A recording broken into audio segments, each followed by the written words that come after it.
नमस्कार, माझे नाव आरती तुकाराम विराजदार. मी इयत्ता 9वी वर्गात शिकते. आज मी तुम्हाला अपार आय डी म्हणजे काय याबद्दल माहिती सांगणार आहे.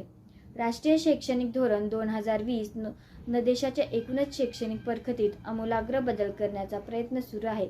अभ्यासक्रमातील बदलापासून ते कार्यपद्धतीत बदलापर्यंतचा हा मोठाच पट आहे. यातीलच अपार हा एक उपक्रम कार्यान्वित झाला आहे. याद्वारे देशातील प्रत्येक विद्यार्थ्याला त्याचा स्वतंत्र ओळख क्रमांक आणि सोबतच डिजी लॉकरची सोय उपलब्ध करून दिली जात आहे. एक देश एक विद्यार्थी ओळख म्हणजेच one nation one student I D या संकल्पनेच्या अंतर्गत हा उपक्रम आहे.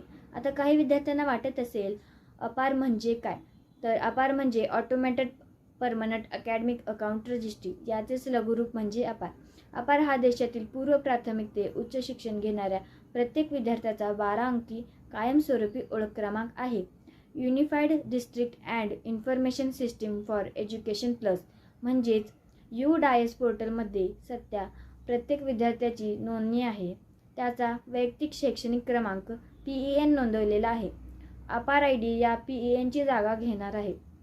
आता अपारचा नेमका उपयोग काय, तर प्रत्येक विद्यार्थी वा विद्यार्थिनीची शैक्षणिक आणि शिक्षणेतर प्रगती विषयक माहिती डिजी लॉकरमध्ये सुरक्षित करणे आणि या डिजी लॉकरसाठी स्वतःचा स्वतंत्र ओळख क्रमांक असणे हा अपारचा उद्देश आहे. आता एखाद्या विद्यार्थ्याची शाळा बदलल्यास त्याला नव्या शाळेत सगळी कागदपत्रे जमा करण्याची गरज पडणार नाही, कारण डिजी लॉकर उपलब्ध असेल. तर आता डिजी लॉकर म्हणजे काय, तर डिजिटल इंडिया या उपक्रमांतर्गत केंद्राच्या इलेक्ट्रॉनिक्स आणि IT मंत्रालयाने डिजी लॉकर हे नागरिकांसाठी क्लाउड आधारित डॉक्युमेंट वॉलेट तयार केले. शासकीय व्यवहारात कागदपत्रांचा वापर टाळणे, ही प्रक्रिया डिजिटल करणे हा मूळ आणि मुख्य उद्देश आहे.